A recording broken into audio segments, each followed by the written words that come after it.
Hi everyone, this is Ida of Created to Create. Welcome back to my channel.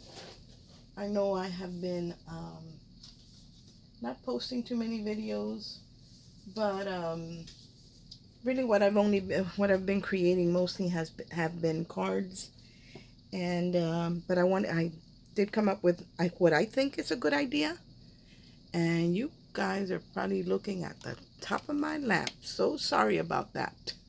Um, what I believe is a good idea. I created, I was going through my embellishment boxes, the ones that I have or I received when I hosted the Christmas embellishment boxes a couple years ago, and I have a bunch of them. And usually, I'll have to pile them up to go through them and see what's in them, and I'll take the some off the top to get to the bottom one. And I'm one of those people that's one of the things that I really don't like. I don't like having to remove 3 or 4 or 5 or 6 boxes from the top to get to the bottom box. And so I was sitting here and I had gotten in some findings that I've been making tassels. That's what I've been making here lately. And I was accumulating some, bead caps and just different things. And I took them out of the package and I said, oh, I'm just going to put them in these little boxes because I had a bunch of boxes that I had purchased when we were doing the little small Dollar Tree embellishment boxes. As a matter of fact, let me grab one so you'll know exactly what I'm talking about. I had,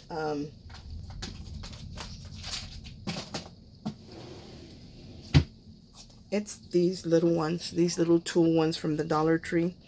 And I had a bunch of them because I had bought some and sent Ginger some because she couldn't find any. But I did buy a bunch, so I kept some for myself as well. And I started putting in my little findings in them, and I stacked them up and was just sitting there admiring, how we do when we get in goodies. We sit there and we look at them and, we feel them and just mess around with them. So that's what I was doing. And then I thought, I should make a little organizer unit to house the boxes so I don't have to, stack them up and then have to remove everything from the top to get to the bottom one or anything like that.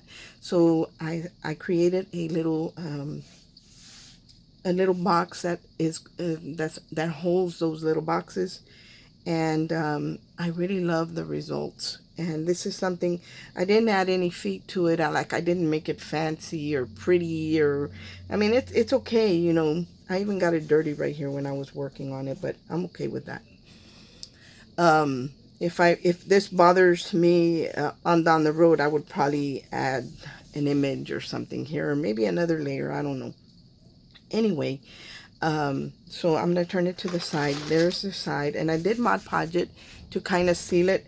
But I think when we do a digital paper, and this is a digital paper that I use from a seller from Etsy, and when you brush the Mod Podge, a lot of times when you have the deep colors, it will kind of pull out some of the color and it smears on your project, because I can see a little bit right here. So maybe this would be something that you would want to seal with some type of spray sealer. That way your paper doesn't bleed if it happens to get wet or anything like that. So here's the side. Both sides are the same. And then here is the back. And this one's even darker. And then I added a little trim right here of, it's actually paper that had these little scalloped edges. And I think I got those at, I'm going to say Michael's. And then here's the other side. And right here you can really see where the deep red bled when I sealed it with the Mod Podge. But like I said, I'm okay with that. Mostly this is just my prototype to see if I would like something like this. And to be quite honest, I would actually wish if I make one for myself, it will be double the size. That way I can house quite a few boxes in it. And I would actually like to make it out of wood.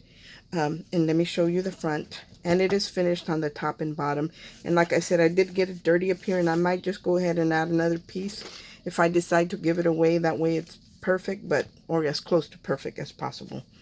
So here is the box. Look at how nice these little boxes fit in here, and it's perfect. Like, there's not a lot of room on the sides, not a lot of room on the top.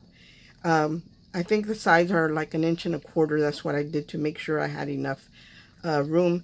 I probably could have gotten away with an inch, but I'm okay with this. So what I did was I cut out my pieces that were going to go in between to divide the boxes. So if I need to get to the bottom box, I don't have to take out everything that's on top. All I gotta do is pull out the bottom box, and you know, it doesn't disturb anything else. If I needed the second box, well, I could pull it out. And these don't have any embellishments. They're just a clear box. I mean, like, I didn't decorate them. I just used the box as is. So but I love that they just, you know, I can get to whatever I need without having to remove a whole stack and piling it up on the side or somewhere, so I can get to the bottom. So this is definitely one of those things that I'm very happy with, because it's very functional and it's not very big. Like, it's not a big unit. It's actually really, really small. It is only 5 inches deep, and I think it's like 6 3/4 high, tall, and I think across is 7 and maybe 7 3/8, 7.5. No, I think it is like 7, maybe 7.5. I'll measure it for you really quick. Like, it's not very big at all. It is almost, gosh, I want to say 7 3/8, almost 7.5 inches, and the width is 5 inches, and the height is 6 and 5/8, a little under 6 3/4. So it's 6 5/8. So it is not big at all. Like, here's my hand, and actually I'll put, if some of you have these boxes, I'll put one on top so you can see it's almost the size of the box, you know, as far as the width and the depth and all that. And I love the way this came out. But I do recommend that if you're doing using digital paper, that you seal it, because when you don't, it tends to bleed. And if it's very dark colors, I would say use a spray sealer. And anyway, after I had decided how long I wanted these, how long my shelves needed to be, I actually, as you can see right here, I put a curve, like a half circle.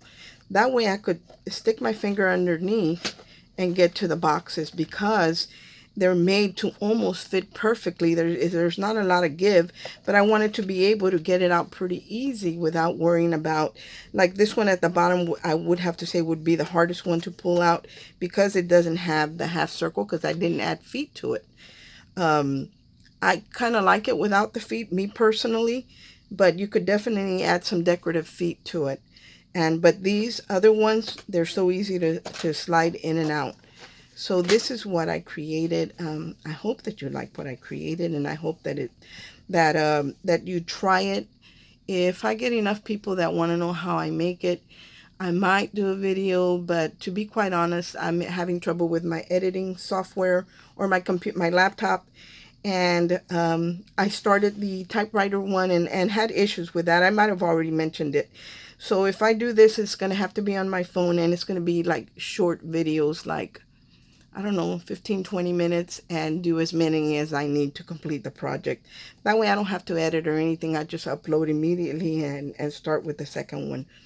But it didn't take me a long time to make it. You know, it didn't give me a lot of trouble or anything like that. It was real easy to do.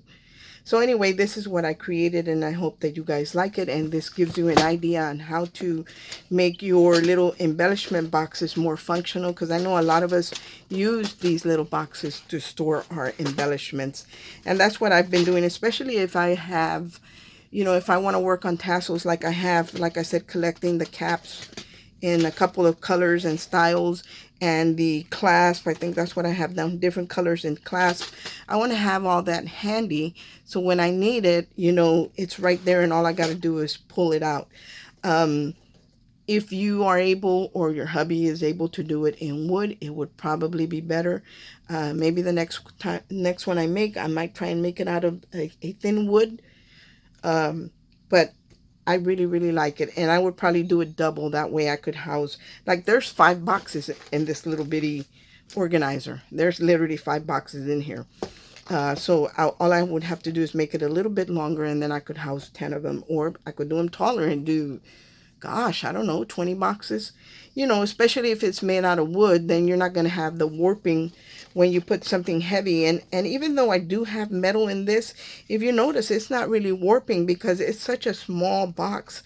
And the shelf, it's not really long where it gives it enough.